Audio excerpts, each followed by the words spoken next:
Good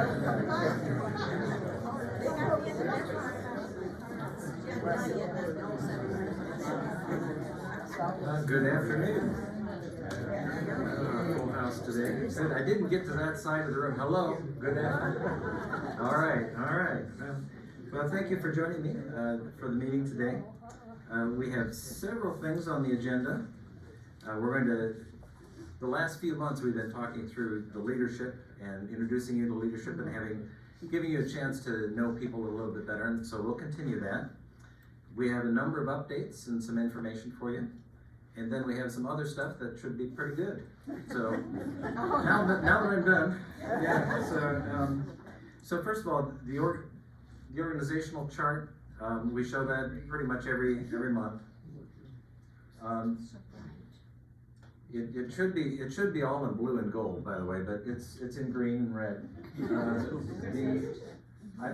I'm at the top, but really the work actually happens at this level, and my job is to support that. And so Ryan and I do that together. But today, we've already had conversations with Lindsay and David and Ruth and Bruce and Skip and LeGree and Amy and Shannon. So today we have a special guest, Ryan Turner. And I'll turn it over to you, Ryan.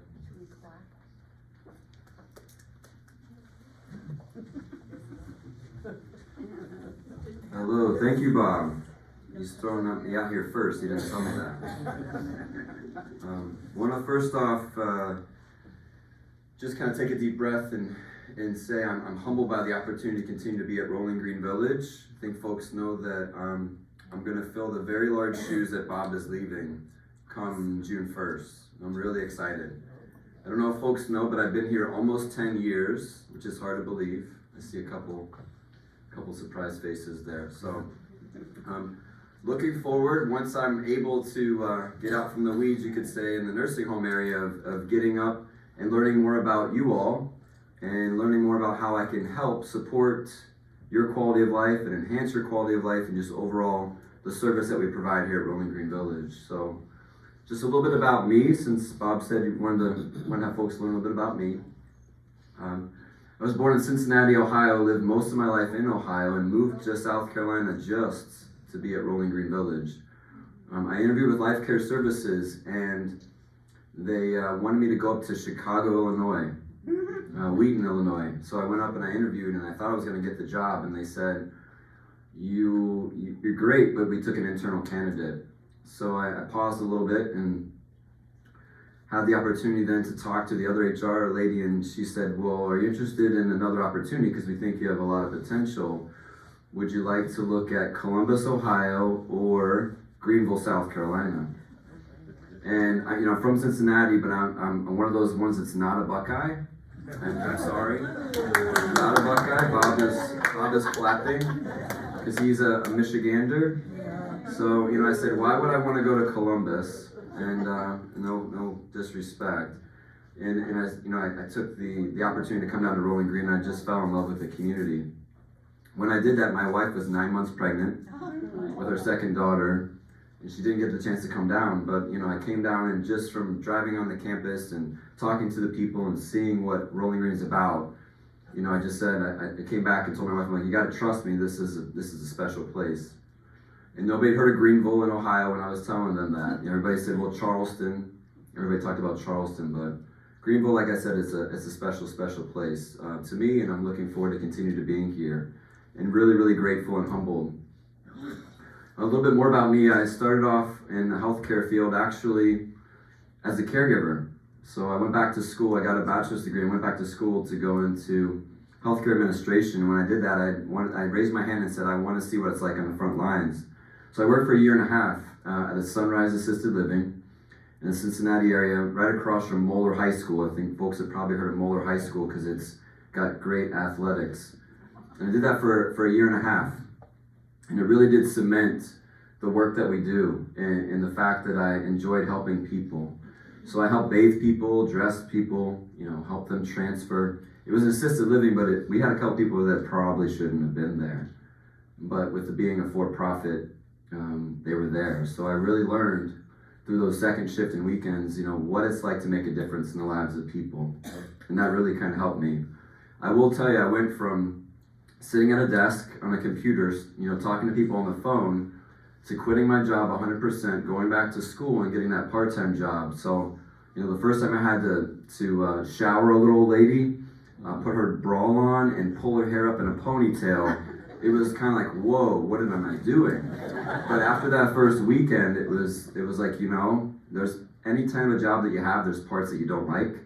But as I got through that and realized the difference I was making, that, that stuff went to the side, and I just knew the time that I had spent and the difference that I made was it was worth it. It was worth more than the $12 an hour that I made. So really, like I said, appreciate the opportunity to continue to learn here and grow here and to get to know some of you all. I am kind of back in the nursing home quite a bit.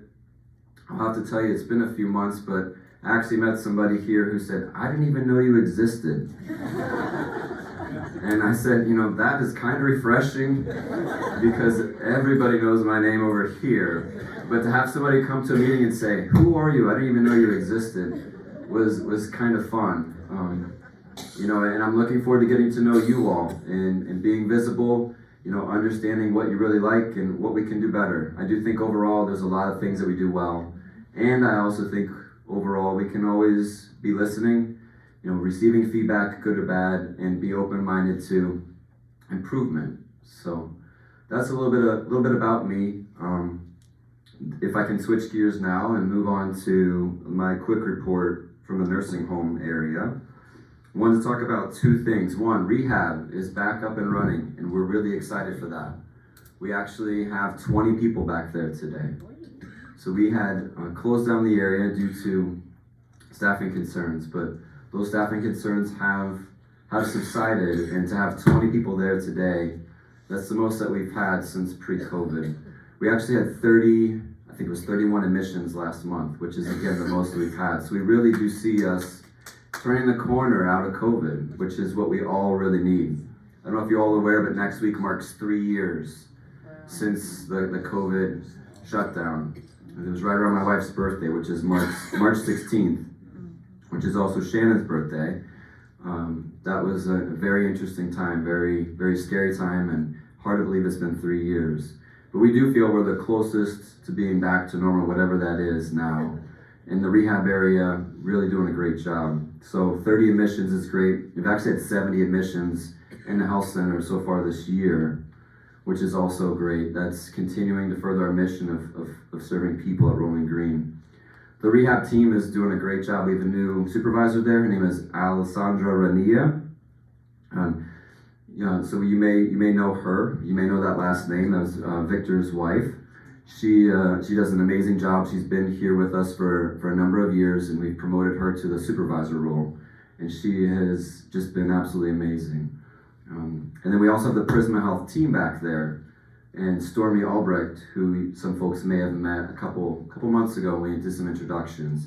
She is phenomenal. She's a hospitalist trained nurse practitioner, and she does a great job of keeping people well, keeping people here, which is really, really what we need to do. One thing that Stormy and Dr. Terry are doing is something called ETS. I don't know if Shannon talked about it before, but Prisma has created this initiative that allows us to bring an emergency EMT here that has a higher level of certification, that if Stormy or Dr. Terry will say, hey, this person's kind of on the edge of needing to go to the ER, let's bring the ETS team out. They can come out and they can run testing, they can start an IV, they can get us labs stacked. So it's really pretty amazing that Prisma's doing that. The goal is to keep people from going to the ER. Nobody wants to go to the ER and sit for 4 to 6 to 8 hours and not know what's happening. So if we can do those little things with the support of Prisma and Stormy in the rehab area, we can keep people here and try to keep them safer here, and that's where they want to be.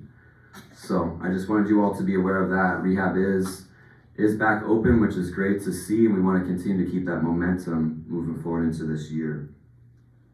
The last thing I wanted to share is that back in December, and we published something in January, the rehab area in the nursing home received a U.S. News and World Report designation of being among the best nursing homes in the country. So I want to make sure you all know that, the quality that is provided back there is top notch. So only 16% of all U.S. skilled nursing facilities can receive that designation. So that's based upon a couple of different metrics.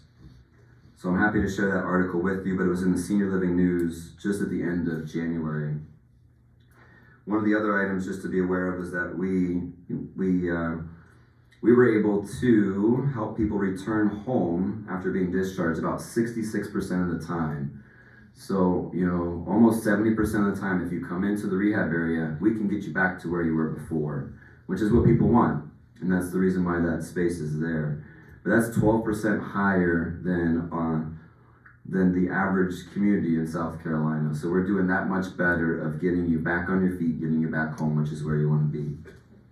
So that's something that we're really proud of. We've done a couple press releases. We've got a plaque on the wall. We want to make sure you all are aware too, as you need those services or talk to other people in the community that might need those services, how our commitment to quality is recognized, and how we really do have some great outcomes back in the rehab area. That was all that I had. I'm going to hand it back over to Bob.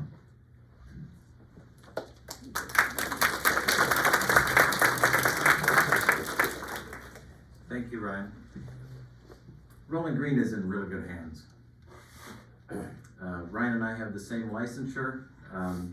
We have many of the same places we've been and things that we've done, and so Ryan has been really my right-hand guy since I got here almost 9 years ago. So Ryan's ready, and I am too. But you all know you can never replace a person. You can replace a position. So Ryan will bring his own self to the job. And I know that his jokes will be every bit as good as mine. I've set the bar low enough. Well, I'd like to invite Shannon up to the podium and speak about some other things.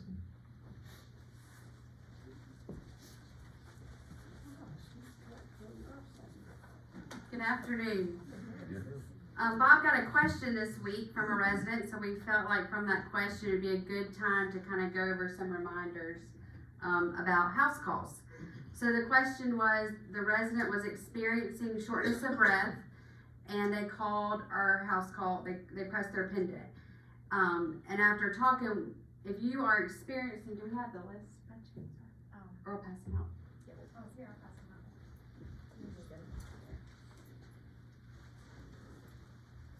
So we've made a list of common medical emergencies that would resort in a hospital or in a pendant press. But for instance, like chest pain or shortness of breath, we ask that you call 911 as well as press your pendant. Because we come with first aid help, but we don't have oxygen, we don't have an EKG machine. So if you're experiencing those things, we need to get you to the hospital ASAP. So we ask for you to call 911 as well as press your pendant. We will still come out, but we also want them to come as well, because in result, you'll be going out to be evaluated. But in this list are kind of some common reasons for a pendant push. Sometimes we get some, I need help putting my stockings on. That's not a pendant press. I need you to change my dressing, a wound dressing. If it's bleeding profusely, absolutely. But if it's just a regular change, we ask that you let us do that in the clinic the following day. I have a question about my medication. Should I take this pill or not? We are not physicians, so we should not be answering those questions. So that's not a place to push your pendant. Also, we get sometimes, I need help getting out of a chair, which is okay, once in a while. But if it becomes a habit, every day we're having a hard time getting out of the chair, that's when you and I will talk saying, should we get caregivers or should we move to a higher level of care? So that shouldn't be a common pendant press. So we wanted to get this list out to you just to kind of refresh what common ones would be. If you just have a medical question, we ask that you call the clinic. We will call you back. A lot of times you'll probably get a voicemail because we're out on the property, but we will call you back and answer that question for you. I'll take a few questions, just if anyone has any regarding house calls. You also will see some Prisma ambulances. We partnered with them, like Ryan was saying. They are actually doing first response for us, which has worked really well. So you may see a Prisma ambulance come, which is okay. If you choose to go to Spartanburg Regional or St. Francis, they will take you there. So they won't take you just to Prisma because they're with Prisma. They'll take you to any facility that you ask. But you will see those on campus, and we've really enjoyed that partnership. They're quick to answer our calls. Okay, well, no questions? Question. Did you mention calling 911 first? I was passing Yeah. a paper, so, okay, good.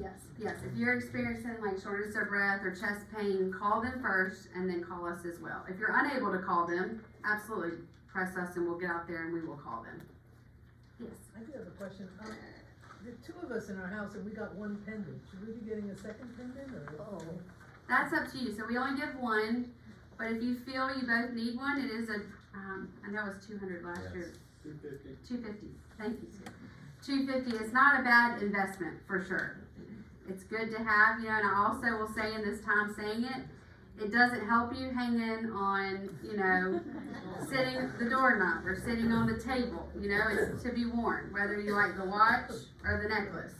But if you've fallen and can't get up, it's not gonna help you lay on the table. George, you have a question? 5 years ago, we talked about each person being given a pendant by Rolling Green. We have never heard the final results except that they were checking on it.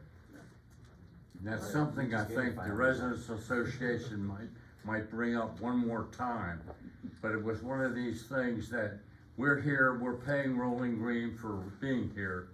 Naturally, we have all the help and everything, but still that pendant shouldn't cost anybody for the second. Well, if he's wearing it, it's a, we can get one. I'll leave that one to Bob. Well, thank you. Thank you, Shannon.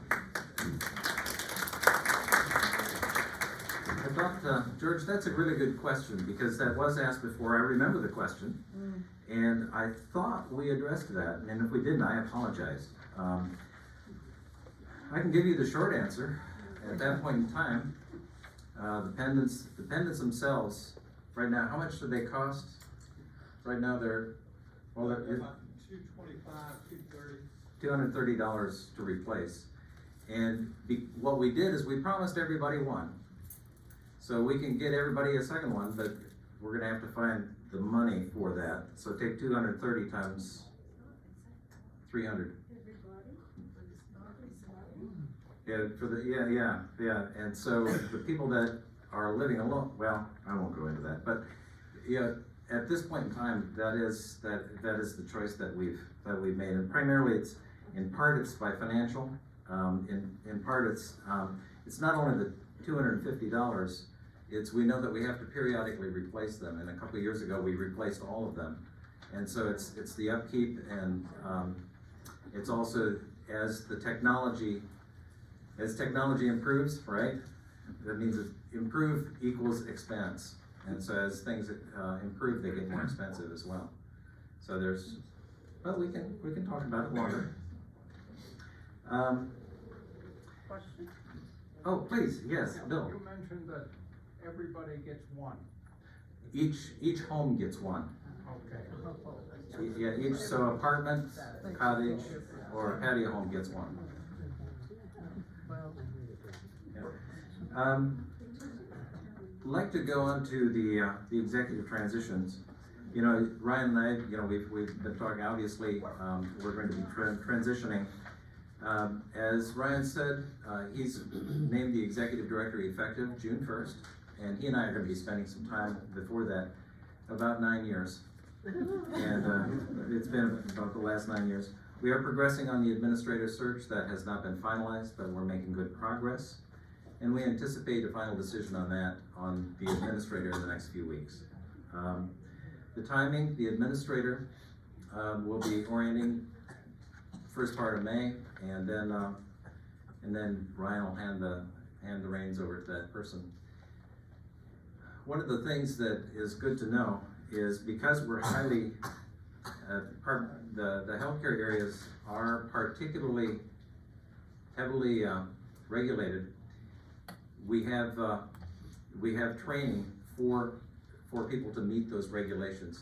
So it actually doesn't take quite as long to orient the nursing home administrators as you might anticipate. The big thing is getting to know the people, because the systems that are required by various organizations, the federal government and the state, are similar between from one nursing home to another. So it doesn't take as long. The key is getting to know the people, and that'll be a primary effort of the new person coming in. Let's see, pet policy, pet policy, there we go. We got that out. I think some of you saw my stuffed animal with the leash on, and those of you who didn't, you didn't miss much. But we sent out the pet policy, and there is a question. On the second page of the policy, let me read it here. Dog etiquette. Consider others' comforts due to medical and safety concerns. Pets are not to be in either the large Blue Ridge Room D or the fitness area. I wanted to visit with you all about that a little bit. Do you think that's right? Yes. Yes? Absolutely. Okay, yeah, and the reason it's in there is because we were hearing mixed reports, and we thought that the greater number was, we thought that the greater number was actually, we prefer not to have pets in those areas. But I'm happy to take a vote. I don't have a dog in that fight. But you know, I do want to make sure that we're hearing you, and again, I'm seeing nods on both sides. So no matter what we do, it's not everyone's going to be happy. But how many of you would prefer to have pets in this area? So we have a few. How many of you would rather not have pets? Oh, okay. And how many of you really don't care?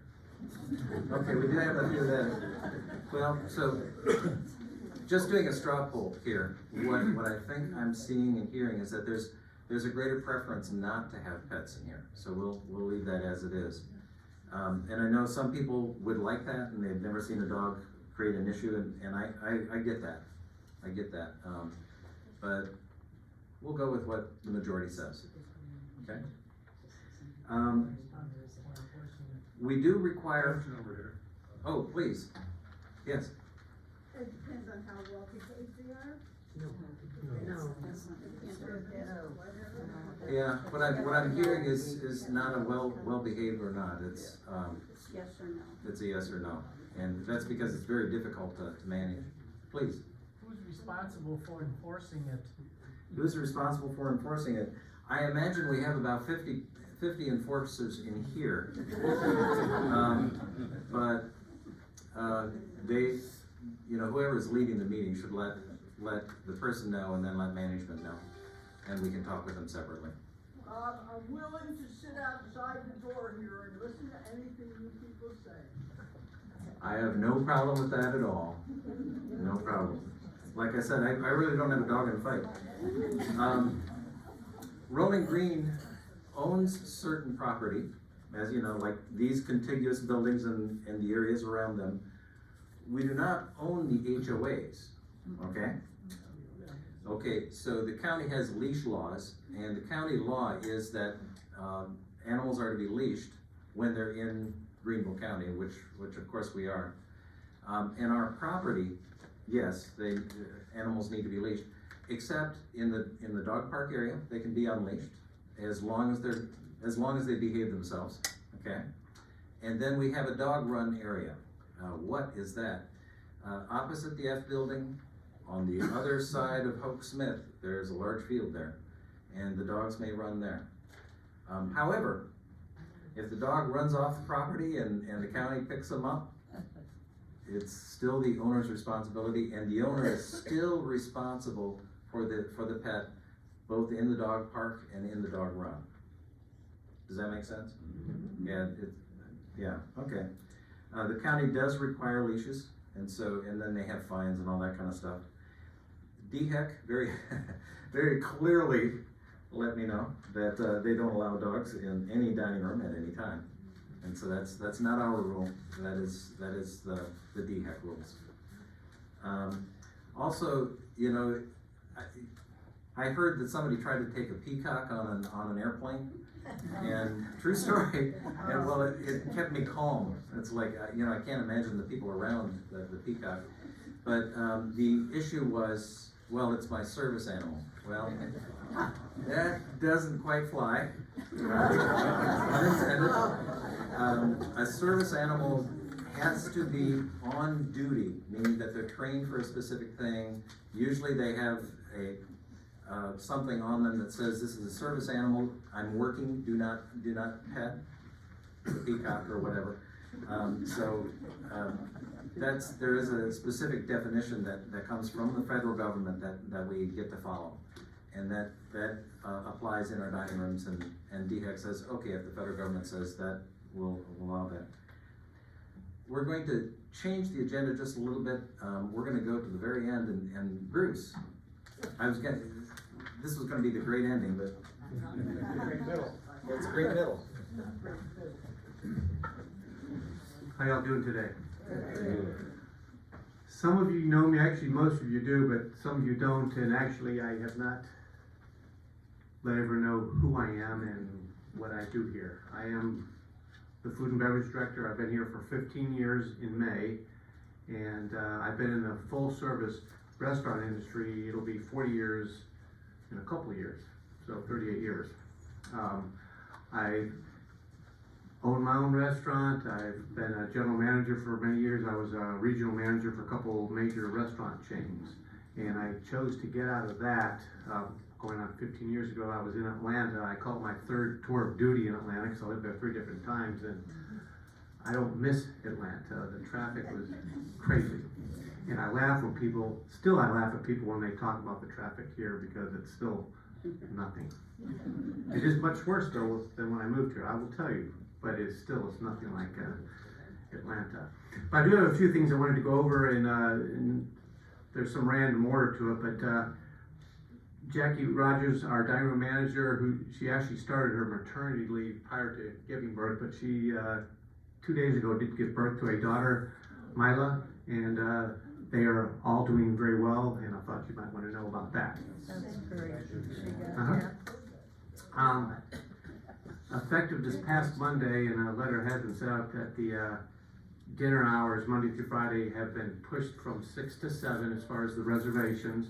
And we are seeing a variety of folks that are taking advantage of that already. And for those of you that are doing that, I appreciate it. It does make things easier, and I'll explain to you why it is a good thing for y'all, but it's also a good thing for us.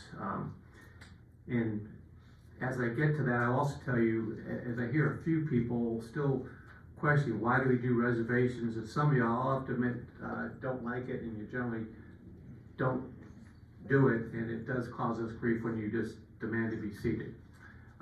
Why do we have reservations? We have a very large dining room, much larger than the old dining room, which is where you are sitting now. This one could seat around 80 people. The other one could seat the new one could seat around 225. And if y'all chose to come in when you want, at this, which becomes what's called compressed dining, you all come at the same time.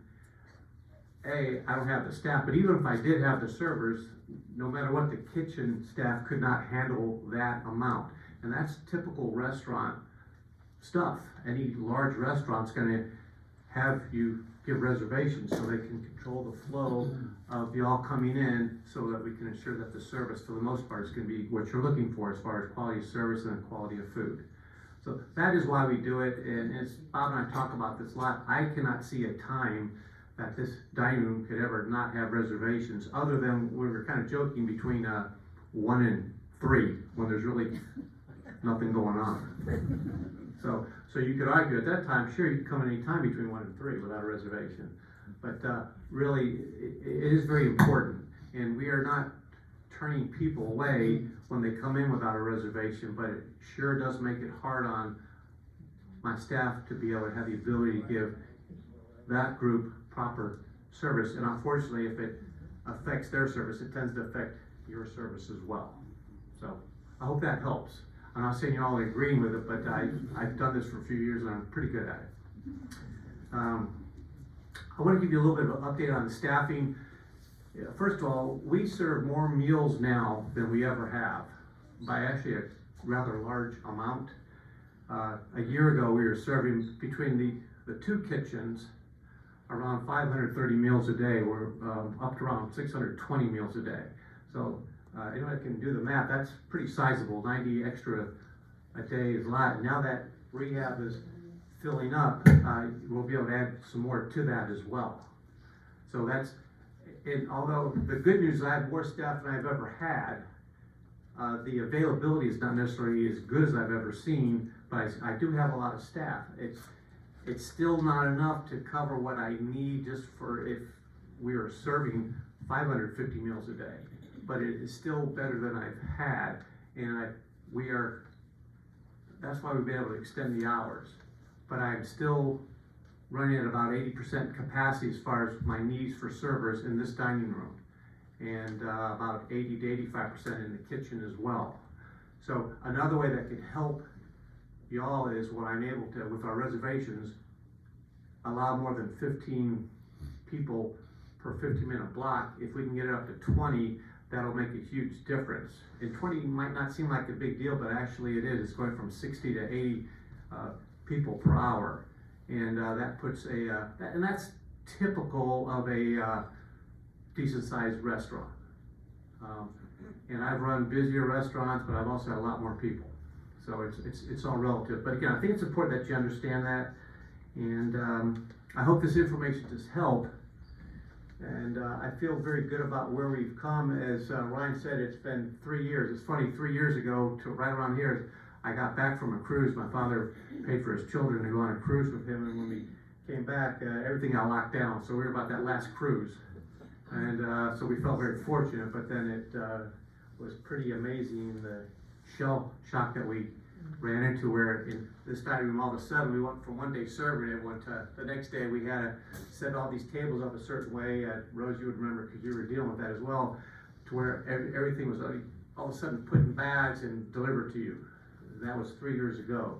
And I gotta tell you, I'm so glad to not be doing that. I think we have great food. Our food to go does not really impress me, but no food to go impresses me. I like good quality scratch cooked order food. So I'll open up to a few questions. Go ahead. Why is it we can only reserve up to 3 days in advance? It's just trying to control, and also some people have a tendency, well, I want to have 515 for the next 3 years. And it's not fair to everyone else. Everyone else should have the ability to be able to eat at that time if they would like to. Yes. Is there any possibility of getting reservations on the portal, since it's a little difficult to do it by the phone, given there's no feedback? Yes, there's a few options that we've looked at, and I was gonna have Jackie, she was handling it. Of course, Jackie decided to have a baby on it, so I don't know exactly what she did. But we actually have a system, 2 options, but the option I was looking at first was through our POS system. The company's called Full Count, and they have a system. We have the hardware to help us work with it, but we will continue to use the phone because some people will never use the portal. Some people will continue to come up to the front desk because they won't use the portal or won't use the phone. I mean, there's no way to go to one because one will not work by itself. It would be great if we could go with just one because it would make it easier to do it, but the portal would be the next thing to come. And I could see as Jackie gets back in probably early May or so, that's when we'll try to get it fired up. I've already made a reminder on my calendar to look at that in the 1st of May. Yes. You gotta discuss your new menu. You're putting out a new menu. Well, we revised, well, we didn't really revise, we had to make a change on the everyday menu. There was an issue that was missing on the bottom of it, just to highlight that if you're eating shellfish or something, we've got to make sure, or meat that's not done, that, there is the potential that it could cause issues. And that's just a DHEC, requirement, and, it was suggested, we weren't cited for it, but it was suggested we might wanna go ahead and fix that. But really, other than that, it has not really changed. There will be some subtle changes to that left side everyday menu as we get into the next menu. We're gonna add some things that have been asked. I'm not going to actually tell you what they are, but there's some things that I hear about enough that probably need to come back. One of them will be the spaghetti with meat sauce. That's just one we hear quite often. But again, there's gonna be some subtle changes to it. We scaled back a little bit just because some of the challenges of having a very open menu and with staffing, as I've said, is still not ideal. It just makes it very hard to have a lot of things when I don't have a lot of people to put it all together. Yes. We still have a lot of Amy's people and other staff that are acting as servers. And those are like the men's breakfast, the ladies, the veterans, and those are set times and they're very regular. Why can't we have your workers do that instead of the senior staff or people doing that?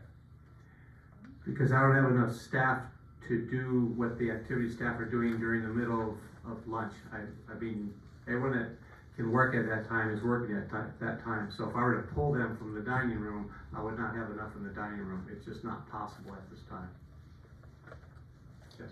Have you given up on the idea of the servers using the iPads to enter the order at the table?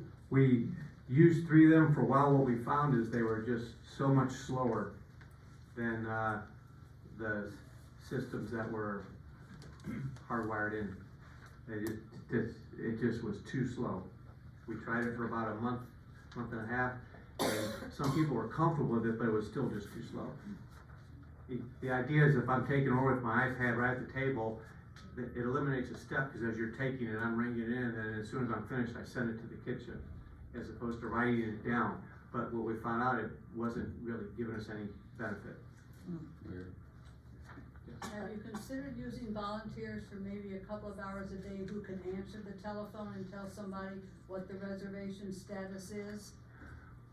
I'm fine with that. I do have someone at the phone most of the day, but again, during those, there are probably an hour and a half during the day that I don't have someone at the phone. I mean, someone we can talk to. When we call, we can never get a voice. The challenge that we have is that phone will pick up for one person, the rest of it just goes to voicemail, and many times when you're calling, we're picking up voicemails. I don't mean to disagree, but I'm talking 2 years' time. I've never been able to get an answer where I can say, may I make a reservation, and they can say yes or no. What I will do is, we will be more than happy to see if people would like to volunteer, and we can try that, and if that helps, I think that'd be great. I don't know how everybody else feels, I was just wondering. Yeah.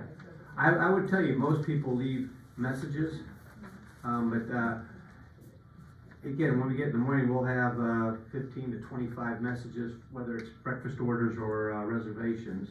And so going through all that does take a fair amount of time, and then many times you have to repeat them back 2 or 3 times just to get all the information. Sometimes you just can't understand, or sometimes there's just too much information. So it does have the person on the phone, it bogs it down. To your point, getting it on the portal would help eliminate a variety of that. So that's real, there's a sense of urgency to do that, which will help.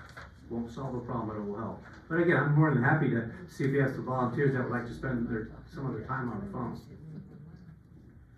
I don't know if you understand exactly what I'm saying. Apparently not, go ahead. I've never been disappointed with leaving a message, and they will call you back at some point to tell you, oh no, you can't have that reservation. You know, if you can't have it. But it would be nice to have somebody answer, looking at the reservation book and say, no, right then. Do you know what I'm saying? I understand what you're saying with that, yes. It almost looks like that's, we're talking about another telephone line for reservations separate from the, That if we had a separate telephone line, that would require a separate person, because one person can only answer one at a time, so. I understand, I didn't realize it. Yeah, Yeah, but, It could be a certain time though, it wouldn't have to be, it could be when you're quiet on your phone, or, you know, make your reservations between 4 and 5, or something. not 4 to 5. Yeah, I'd like to tell you there's a quiet time up there, but, what you could do is on a volunteer basis, go up there and watch to see what they're doing. And they're pretty busy. I'm not ignoring or discounting what you're saying, we can look into it, but, there are some inherent challenges with it. Go ahead. Bruce, I have to say, and I hope there are other people that echo this, I think you've done an amazing job through the craziness of this. Thank you. Thank you. Any other questions? Go ahead. One thing that seems to work for us, when we go in and sit, in the past, they took the drink order, went and got that, brought the drinks back.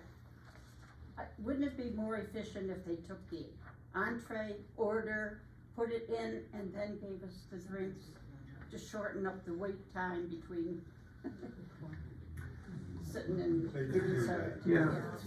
Well, I Some mean, of the the short servers answer do is, do the it. short answer is you could. I will tell you as far as the typical service experience, that's not typically how you like to do it. You'd like to first get the order, immediately get their beverage, something in front of them, and then you come back and sometimes they might want to order an appetizer at that time or get their fruit of the salad bar. But the general expectation over the decades I've been doing this is that you generally get the beverage first, come back and get the entree order afterward. That's just the norm. Now, does that need to change? I don't necessarily think so, but anything's, Sometimes Can we we check? sit more than half an hour. if you would like to place your order immediately, just let the server know, hey, let's get the whole thing at one time. That's what I do when they do it. Okay, yeah, so that's as simple as that. Thank you. Okay, one more and then I've gotta go. Two more, go ahead. Okay, some of us like to get our tickets immediately when we have finished eating. Uh-huh. Sometimes we sit 20 minutes, 30 minutes waiting for that. Could they bring the tickets when we say we want dessert or not dessert? Absolutely they can, and that would be the best practice to do that. Again, I will encourage you though, just as we try to get better at some of these systems, is when you bring my dessert, would you bring my ticket? Just don't ask for it on the first day of the month, because there's that whole deal with the credits not rolling over. It takes us a couple of days and it's out of our control. But after that, the short answer is, if you want your ticket, ask for it, and the expectation is you should get it, okay? Yes. I noticed the low sodium and heart healthy designations, it may have been there all along. They were all clearly wrong, and that's why we set the menus back out. And there's a reason for it, but you really don't want to know, and I hate to even tell you, it was a mistake. So is there a chance you can put gluten-free on any of them, or is that too far? Of course, we can put that on there if we can put it on the next menu cycle. Thank you. Yeah, that's really, most everything on our menu is gonna be gluten-free, but we can definitely do that. All right, this is the last one. Right, sugar. Yes? What about, there's no sugar, no, No salt. there's, on there's, There's too much sugar. oh, okay, you're saying just too much sugar. Well, if you get when you say that, help me understand what you mean by that, because if you get vegetables, there's not too much sugar. If you get a protein, there's not too much sugar. If you get a dessert with sugar, there's a lot of sugar. I don't understand what you're talking about. Bad for you. But you don't have to order it if it's got sugar. Okay, I don't think I can win that battle. Okay, on that note, I appreciate your time, and Bob?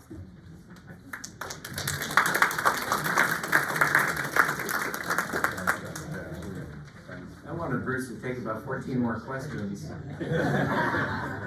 So, well, we're gonna kind of fly through some of this stuff, because I know we don't have a 4 o'clock curfew on meals anymore, so I'm so grateful for that. But sitting and listening to all this can get long. So we'll go to the update, the next page, please.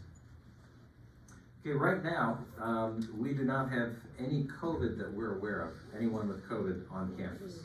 So it's the first time in 3 years. You know, as you know, when we got hit with COVID, almost everything we did had to change, right? Yeah, for all of us, yeah. And then we thought we would move in 150 people at the same time, okay?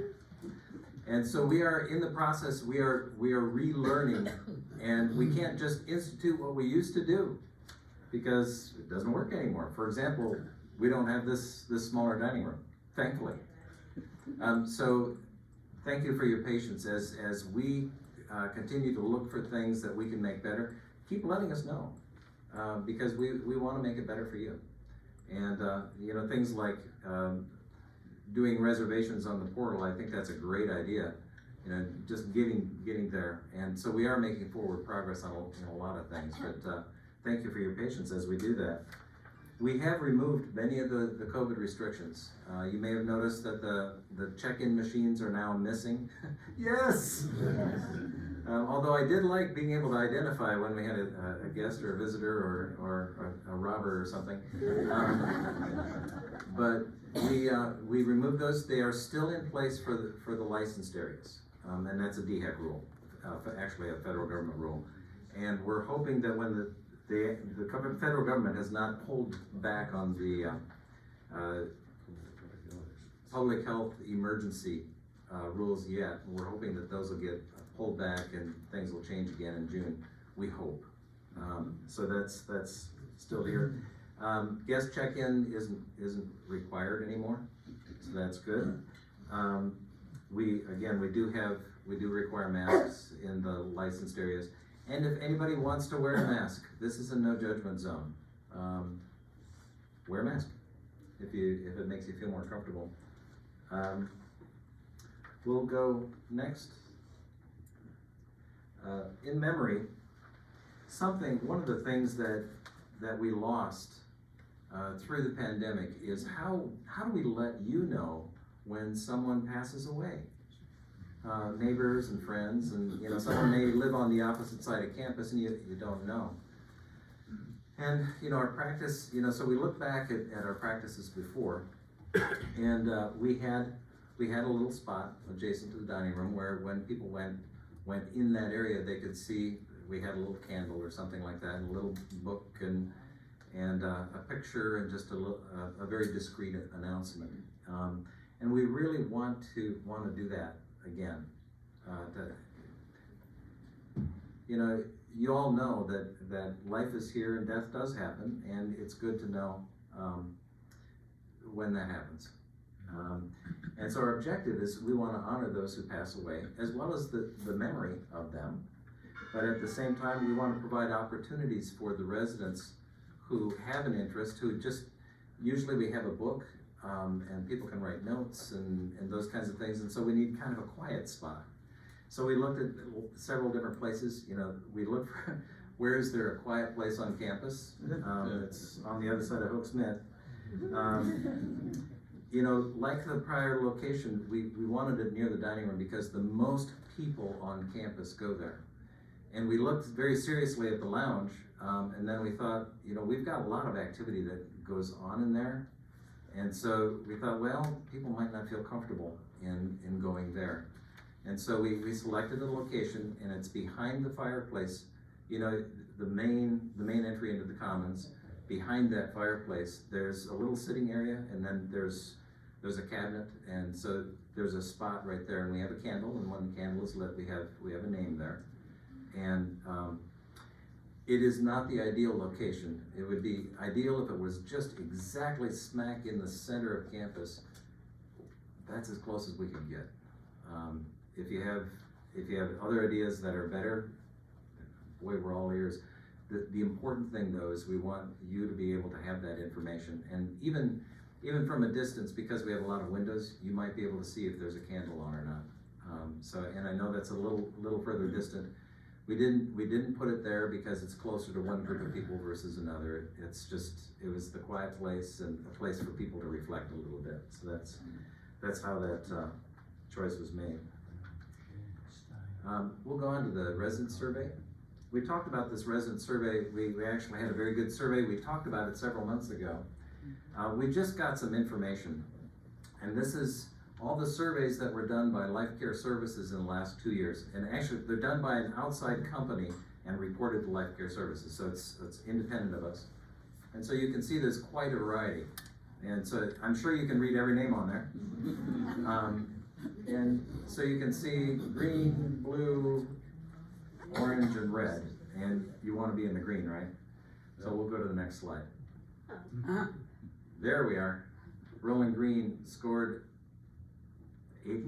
eighth of the top. In the top quartile, number 8 down. And we were number 8 by just point something. So Ryan was talking about the quality in rehab and the recognition that we've recently received on that. We knew that we had a really good survey, and we reported that to you several months ago. But we hadn't really seen the quartiles. We knew we were in top quartile, but we didn't know where. And so this was a very, very respectable score. And again, compared, we all like to compare ourselves to somebody else, but Rolling Green, the scores that you gave us are very, very good. And we appreciate that. And we want to continue those scores and continue those things. We anticipate probably doing another survey later this year. So usually we do them every 2 years. So we'll go to the next one. Maybe you've seen this symbol at the front comments. We got one of these because they're expensive. That's how JD Power makes their money, I think, is by selling their stuff. Life Care Services has received the JD Power Award for retirement communities in the country 4 years in a row. And the way they do that is they have several metrics. They have 6 different categories. I can't remember them right offhand. But we send in our residents' names, and they're held confidentially. You need to know that. But they select at random surveys to send out. And so I don't know who's completed the surveys, but I do believe that people from here have completed that survey and helped us get that award. It's very, very prestigious, and we can be grateful for that, as well as through Life Care Services. So we're grateful for their assistance. We use a lot of their systems. They provide us with incredible support. None of us could do this job alone without the support that we get from one another, but also from Life Care Services. So most of our systems, accounting systems, and a lot of our other internal systems that we use come through LCS and are especially designed for our field. So I'm very, very grateful for that. We can go, and now we'll have Bruce talk. Oh yeah, he's already been with you. And so what other questions do you have for me today? Uh-oh, I've got some good ones. Let's see, I saw Judy first. Yeah, since we no longer have a COVID problem, when can we have our families' passes reinstated? When can the family passes be reinstated? Some of you may or may not be aware of this, but families get, one person in the family gets one of these so that they can come in. When we came into COVID, we disabled all of them. These have an electronic chip in them. They are high security cards, and so we make one available to each to families, as well as to residents. We like you to be able to get in and out of the doors.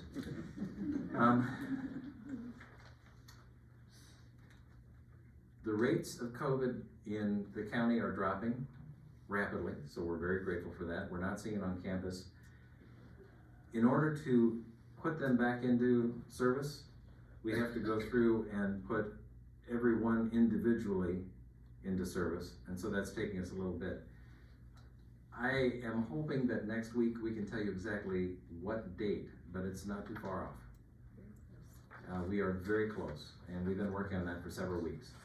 Thank you. So yeah, that's kind of the last big thing, other than some of the stuff that we have to do back in healthcare.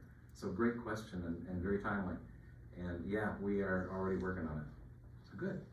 Bill, yeah. You've added the apartments and the cottages, so this has brought more people into these facilities here. And I understand there's also gonna be more expansion in the future. What's gonna happen with the gymnasium and the pool? The gymnasium, where the machines are, is very crowded. There's not much room there. And are you giving any thought to expanding that in the foreseeable future? That's a great question. If you weren't able to hear, Bill was saying, we have more people here now than we did before. We have a little over 700 people living here now. And that is more than we've had before. And there is a potential, no decision has been made, but there's potential for adding more. And right now, I know the open area where people do aerobics and some of those kinds of things down in the gym, that's too small. And the weight room is too small, and the pool will fit about 12 people, as long as they all turn sideways at the same time. It's kind of small. And so the question is that a consideration? And it is a consideration. We don't have an answer today. The next feasibility, we're doing, as I've mentioned before, we are working on a feasibility study for the additional pieces. And it's my hope that we can get that, but the most expensive space, well, let me start it here. The place that we're really worried about today is assisted living and having that environment. And so the dollars that are created through that expansion may be allocated to that. But I hear you. We are scratching our head. We talked about, actually just yesterday, a suggestion came from Amy, why don't we put a smooth floor in the Palmetto conference room so that we can get more people in there and everybody can dance and, line dance and, what do you call that, aerobics? Zumba, yeah, Zumba. So that is a consideration as well, but not a good answer, but that's what I have for you today. Let me also be honest. Well, I always try to be honest, but let me be honest about this new car. The reality is that dollars drive it. Yeah. And, we're not in this for dollars, we're not for profit, but we have to have enough to cover the cost. And, frankly, I would be so honored if somebody would step up and say, here's the money for a new wellness area. We know exactly where it will go. We do. We have a master plan. And that's really the holdup. So, hint, hint. But stay tuned, there's some other good news relative to that coming your way, but I can't go into it. Please. Is that master plan available? I'm trying to remember if we handed that out. It hasn't been finalized, but when it is, we could make that available. Part of the reason it hasn't been available, number one, it wasn't finalized. Number two, there have been no decisions to absolutely do the next piece, and so we don't want to be promising things to people that we don't have a decision on yet. And but as soon as we have a decision, which actually will be 12 months, we'll have the next decision. And then, but again, the master plan, I have a good grasp of the obvious. Many of you know that, where the F building is. The Commons was designed to potentially put another apartment building behind it. So that would be a location where there would be, once the decision is made, the assisted living would be back around the corner from where the assisted living is today. But again, a lot of decisions have to be made before we're there. Good questions. Please. We haven't been here this long, but would it be possible, and it's another cost item, I understand, to put some sort of fishing dock or pier in the lake? Put a dock or a pier, I would love one. I'm not, there might be rules about doing that, and that's why I'm not, but I'm just curious. Well, yeah, that's a really good question. I would love to have a dock as well, hint, hint. The reason there isn't one, you know, we've had other pressing needs. But the other thing is our insurance company, you know, basically said, no, you're not gonna do that. It's like, just watch me, you know? So I would love to see that. And in fact, one of the long-term plans that has been suggested, no decisions on it, was to actually put a bridge across the lake from the backside of Lakeside over to here, so that you could make a complete circuit and it would have areas where people could fish. No swimming though. But again, those are suggestions, but I like that. Please. Stock trout. Stock trout in the lake. Yeah. Yeah, bass? Where, do you happen to know where you get those? I don't know right offhand. They won't survive? No. You know, I know there used to be, is it brim? There are fish in there, but they're not big. It's not very deep. Catfish. There's catfish. You can hear them meowing at night. Lynn? Is it possible to have another meet and greet with the board? We've met two, no, maybe three. Is it possible to have another meet and greet with the board? I would think so, yes. Yeah, we'll just have to arrange it. Having a time when everyone can get together, that's the challenge. And I realize most of these people work, and I understand that. Yeah. But they sort of have our fate in their hands, and it would be nice to see their faces. Yeah, it's really, it is a very good board. I will certainly pass that along. Thank you. Please. Are we getting any closer to having housekeeping for the patio homes? Are we closer to having housekeeping for the patio homes? We are closer. And I'm not being facetious. I actually had, let me write a note so I don't forget.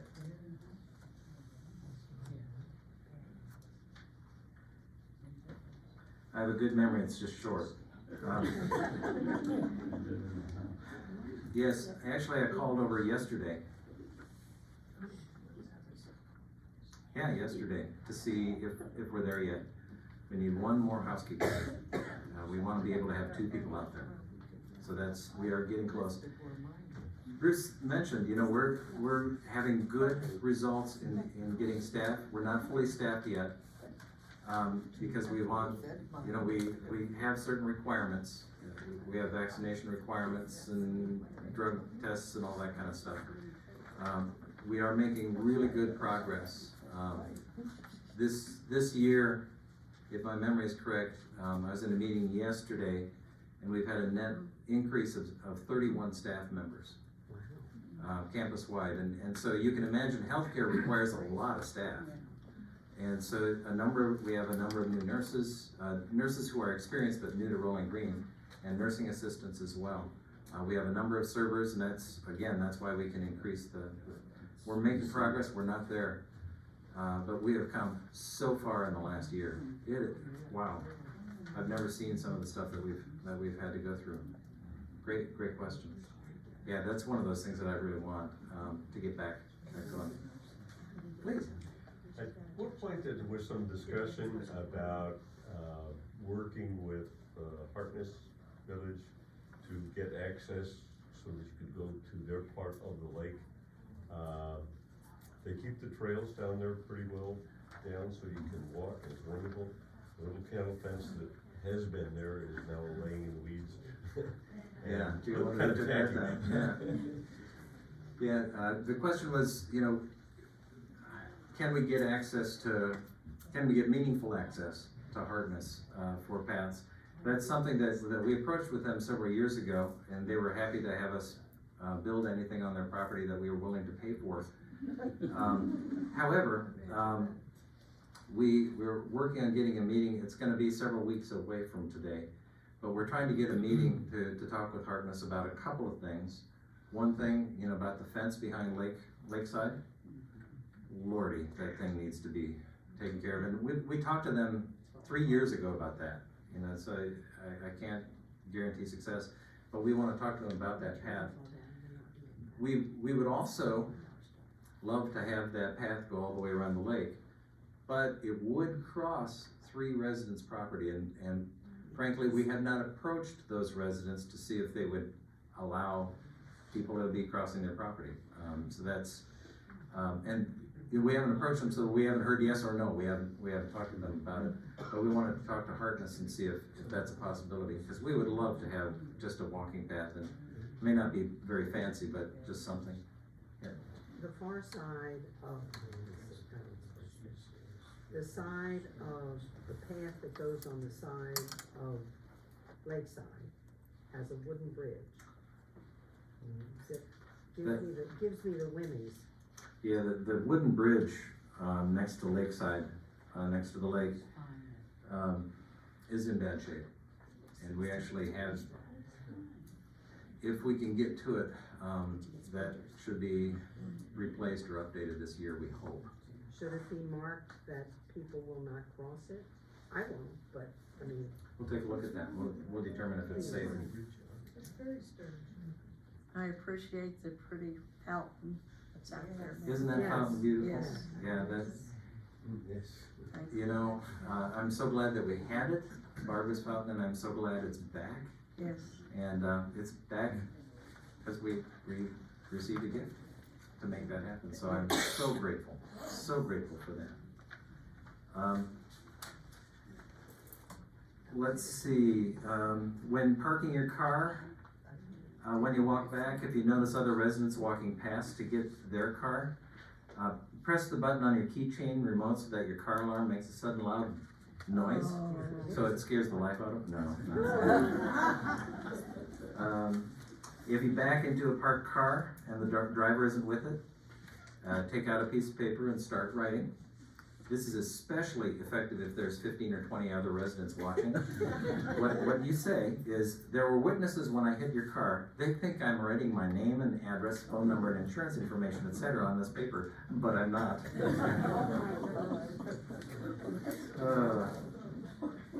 Just once, I'd like to read a medication label that says, "Warning, may cause permanent weight loss, remove wrinkles, and increase energy." Boy, isn't that true? Are there any other questions for me today? I do. Please. I do. Yeah. I live in an apartment that overlooks the courtyard. It's a dark apartment to begin with, but I can see the whole courtyard. But soon the leaves will cover my windows, and it'll be really dark and I can't see out there. And I was told that they can't prune the tree because it was a gift. Now, I don't want the tree cut down, but it should be pruned. Yeah, the trees do need to be pruned periodically, and I know, Skip and I were just talking about that. I don't wanna, there's actually a couple trees that need to be removed from there. Don't, just blame Skip. We are getting some prices to prune trees and do that, and even if a tree is a gift, we're going to take care of it. And there's some work, and we are signing contract with a tree service to do the fertilization and do some of the work around campus for some of our trees and bushes that are needing some work, and they're gonna be assessing and doing those kinds of things as well. It's pretty out there, and we wanna keep it that way. Good questions.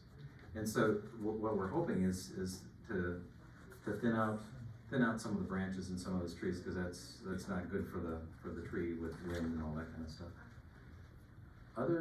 Please. While you're working with landscape things, the bank on Hope Smith behind the cafeteria, behind the new building part, where the hill, they've put grass on that several different times, but it continues to wash the dirt down onto the sidewalk, and if you're walking, there's mud there and water stands along the side of the street. Let's see,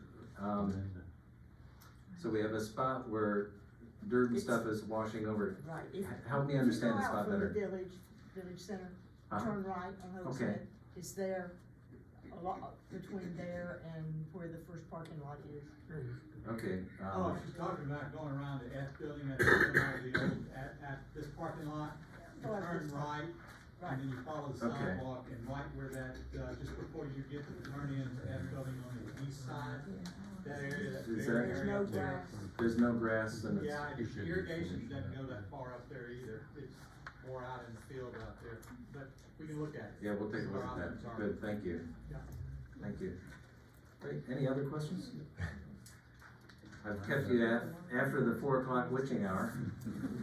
I appreciate you, I really, frankly, I enjoy these meetings because I hear what you're thinking and hear really good questions and some really good suggestions, so thank you. Thank you for your time.